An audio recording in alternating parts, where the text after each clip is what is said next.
Greetings, folks. Iolair here.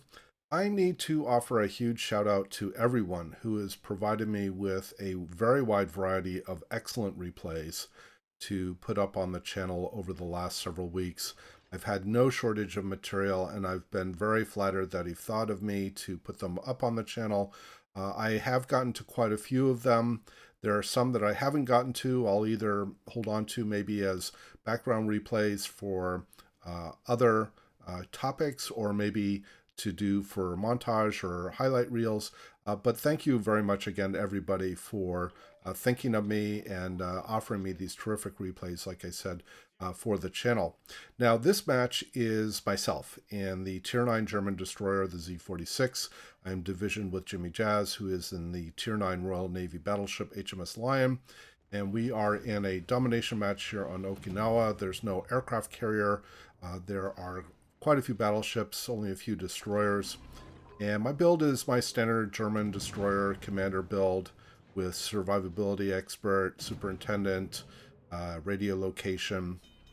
And I take the main battery modification 3 now in slot 6 for the upgrades, because the prevalence of gunboat destroyers now at upper tiers, and certainly with the newer lines as well, is very, very common. And the German destroyers have been power crept, at least from a gunboating perspective, to a large extent.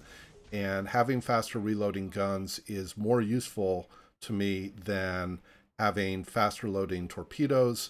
So for both my Z-46 and my Z-52, I've taken the main battery modification 3 upgrade in slot 6 to be able to better gunboat as much as I can. Now, speaking of gunboating, I have come to the Bravo cap to look to take that, and I'm competing with the opposing Mogador. And this is actually the destroyer I did not want to run into at the cap. The Mogador, if played correctly, should be able to basically erase me. Now, I have the advantage that I can deploy smoke.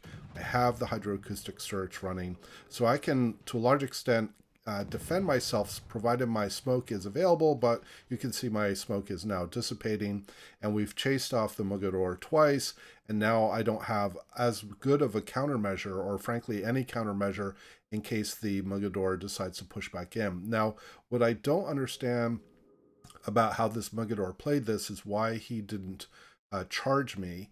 Although I suppose maybe he knew that I had hydro running and I would be able to get in several salvos on him before he detected me. But in any case, again, that was not the destroyer I wanted to run into. It did look like at this point that I was going to take the cap, but the Mogador is going to slip back into the cap here, literally with like 2 seconds remaining. And I'm just going to, again, I don't have smoke, so I basically have to get out. I do out detect him a little bit, so I'm able to see him before he sees me. But at this point, I realize I just need to get out. I'm trying to stay as long as I can to not lose the capture that I have, and to keep him detected so that we try to get as much fire on him as possible. But it isn't, so far hasn't been paying off. He has lost most of his health, but at this point I just need to run. And obviously I do now have some opponent, or I did have some opponent detecting me. And I'm just going to have to get out and wait till we're able to eliminate him. He is fortunately down to just a couple of thousand hit points. I'm hoping that we're going to be able to finish him. I've called target on him several times. Once we do get him down, then I can get the Bravo cap more easily. Now, looking at the tactical situation, our allies have successfully taken Charlie. We do have the overwhelming strength at Charlie to be able to take that cap. And so we have currently retained it. There goes the Mogador, thanks to our Yugamo. And I'm going to be able to move back in and get Bravo. So again, coming back to tactical, we do have very good presence at Charlie. It would be better now for our team to move up more towards Bravo, more in the center of the map. The biggest challenge, though, for our team is that the vast majority of our opposition, literally I think 2/3, 8 of the ships, are all congregated around Alpha. And normally on Okinawa, congregating on the north side of the Alpha cap kind of takes you out of the game, but they will basically end up winning the game of attrition in the north. We have an allied Mahan and a Gneisenau that are basically the only representation currently at Alpha. and they could easily be overrun. In fact, they will eventually get overrun.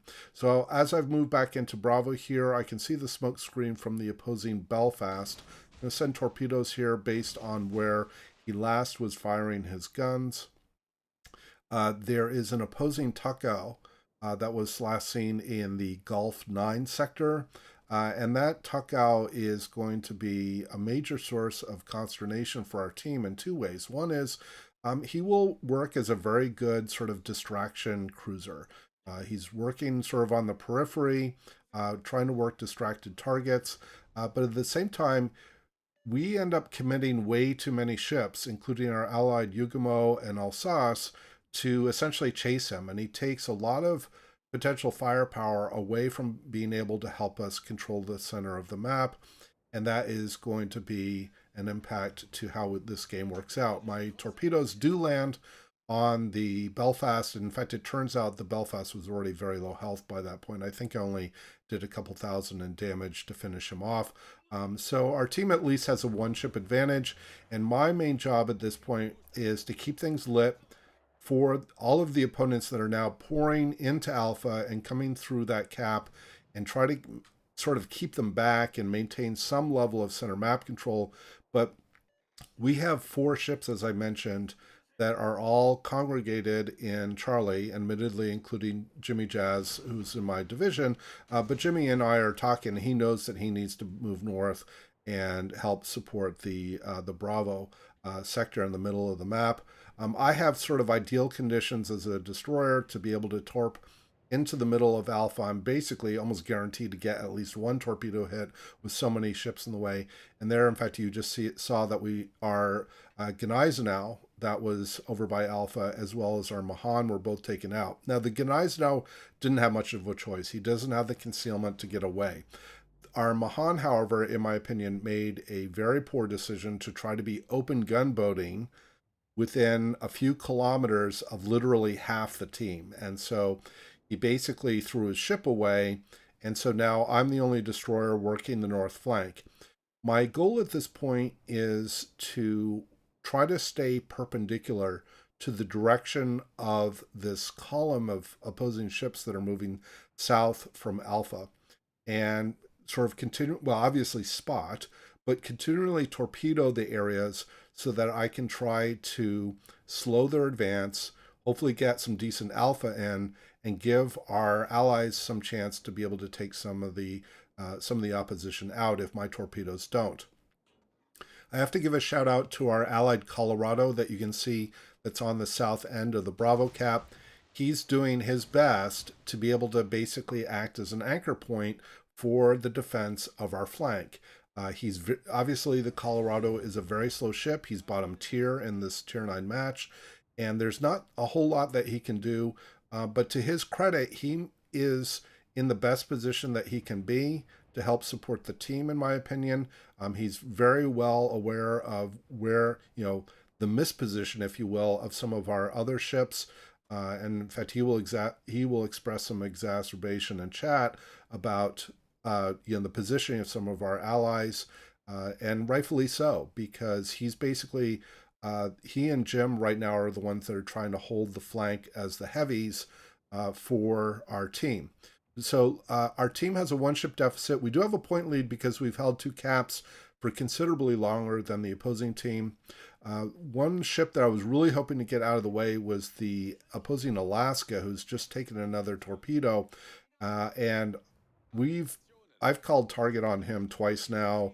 He's now low health, and he's actually going to survive very late game, and he will actually end up coming in top XP for his team in this game. So he will do a very good job providing leadership, but we had an opportunity to finish him off. I think he knew well enough to get into some cover so that he could get another heal in and basically try to survive for his team, and basically not get eliminated. Now, I've just sent torpedoes on the opposing Iowa. That is sort of leading the column on the west side of the Bravo cap. You can see I'm going to call out here to our allied North Carolina, who's essentially full health but retreating. And we really need him closer up front. We lose our Ibuki. And I mentioned earlier about this opposing Takao that is now on the 10 line, he continues to draw attention away for our Yugamo and our Alsace. And now I get a really good several torpedoes on the Iowa and take him out. But we really could have used that firepower more in the center of the map. In fact, I get a, not only does that torpedo spread hit the Iowa, I also got one on the Lyon, which was actually quite convenient. But again, our Colorado's done a really good job. Look, coming back to the middle of the map, our Colorado has backed up enough so that he can limit the number of opponents that fire on him for the time being, and he's able to put some broadside shots in on the opposing Lyon. In fact, I think he eventually will finish off the Lyon. But the opposing team is now basically getting center map control. We lose our New Orleans, who was in the middle of the map. We're going to lose Jim fairly soon because he's now going to be one of only basically 2 ships that the opposing team is really focusing at the center of the map. I've now just sent torpedoes on the opposing Alabama. And then I also see that there's this very low health York. And so I realize, okay, I can gunboat this guy. In fact, there I mentioned that Colorado is going to finish off the Lyon. He does. So that's one more ship down. We have a 1 ship deficit, but we still have the point lead because we've held the caps for as long as we have. And I do get a couple of torpedoes on the Alabama. And I notice that the York is now firing on Jimmy Jazz. So I have the opportunity to gunboat the York. And within a few salvos, I should be able to finish off this low health cruiser and give our team back some points and even up the ship counts for at least for the moment. And there should be going the York. Okay, so that is now my 3rd kill. And now my next focus is going to be the Alabama. Now, I'm deliberately gunboating here, partly because the Alabama had his guns turned on other targets. Notice that our Colorado that I had mentioned a few times earlier, he finally goes down. Full credit to him. He did everything that he could to help maintain center map control. Jimmy Jazz is now the focus of the next, as our ally, focus of the opposing team. So he's not gonna stay in for too long. I'm deliberately gunboating this Alabama to basically try to draw him off of Jimmy Jazz so that Jimmy Jazz can stay in longer. Our allied Yugamo finishes off the last of the opposing destroyers, the Mahan. And at this point, I'm looking to just get close enough to the Alabama that I can get a pretty assured strike. Now, this send is going to be kind of interesting because it was clear that the Alabama was starting to turn away. So I deliberately send these spreads short in anticipation that he would continue to turn away. But as luck would have it, he turns back. So back to his port side. So if I had actually sent based on the indicators originally, I would have gotten more torpedoes on the Alabama. As it is, I think I get 1 or maybe 2. I know I get flooding for sure. And he is flooding, and since he's broadside, or at least he was for quite a while, I'm putting AP into his superstructure. He's now starting to angle back in, but I am going to finish him off for my 4th kill. I'm up to almost 135,000 in damage. So coming back to the tactical situation, we lost our Yugamo, we lost our Alsace, both of which were chasing the Takao for a long time. Our North Carolina, whom I mentioned earlier, that was well, I wouldn't even call it tactically retreating. He was just sailing away when he was full health rather than helping to support the middle of the map. He's basically the only other ally I have. And so I'm thinking, okay, the only choice at this point to try to preserve any chance of winning, I need to get back to the middle of the map and at least retake a cap. Now, this Alaska I mentioned earlier, who was low health that we called target on several times, both me and the Colorado, he is still alive. And you can see comments in chat, from Jimmy Jazz saying, we really need our North Carolina to finish off the Alaska because if we take him out, we eliminate the radar risk. And then I'm dealing with the King George and the cruiser. And in fact, frankly, my opinion is for me, the cruiser, the Takao, is the bigger threat than the Duke of York. Because the Duke of York I can see sooner. He doesn't have torpedoes. So I would be able to deal with the Duke of York more easily than the Alaska, excuse me. And you can see that our North Carolina is very low health. I don't know what circumstances he was angling himself or not angling himself against the opposition, but he's now been focused out. So it's now just me. And we have fallen behind. We've lost the Bravo cap. The opposing team is taking Charlie. And so now it's, the best I can do. I'm thinking, okay, I at least should try to get a cap to slow their point advance and then do my best to try to sink as many of these ships as I can. The ship that I haven't seen for a long time is the Takao. We don't know where he is. The Japanese cruisers tend to have very good concealment. So it might be a situation where I don't want to run into him at point blank range coming around an island, and then even a single salvo from him will finish me off. Now you notice my radio location just switched from pointing to the opposition that is in Charlie to now pointing north of Bravo.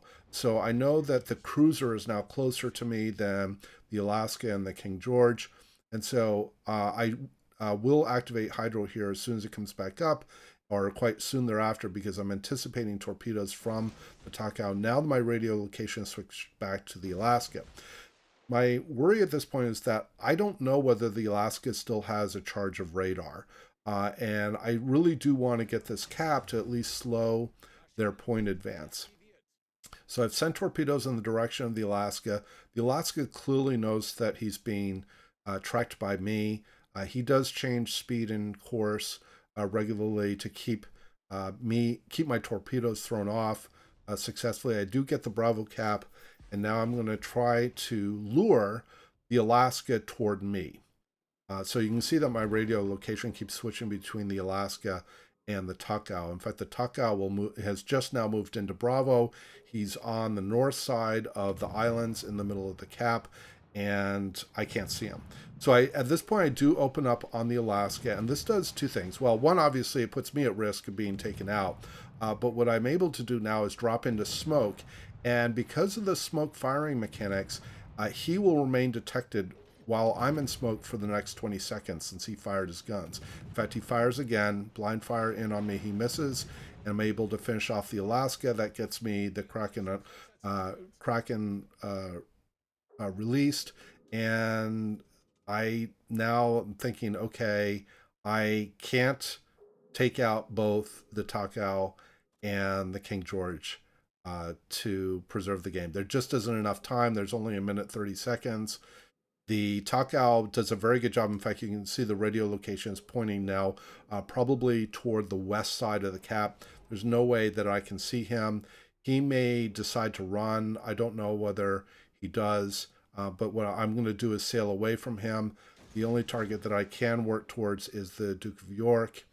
I only had one torpedo set ready because I think one of the salvos from the Alaska reset one of my torpedo tubes, and I had to reload them. But you can probably guess at this point, this game is lost. We're down to less than a minute. It's very frustrating to have games like this where you get such a significant achievement of Kraken released, and you can't, you don't win. And it's a very frustrating experience to have. And I'm going to send one more set toward the Duke of York. Maybe get some more damage in, maybe take him out. But you can also tell that, because I'm zooming in here, that I'm very tempted to fire at him because he doesn't have his guns turned toward me.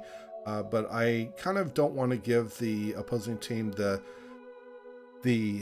option of being able to sink me. I want to try to survive the game, do the best that I can as the destroyer. I do end up taking out the Duke of York. 6 kills in a loss, and I don't know what else I could have done. So very frustrating experience.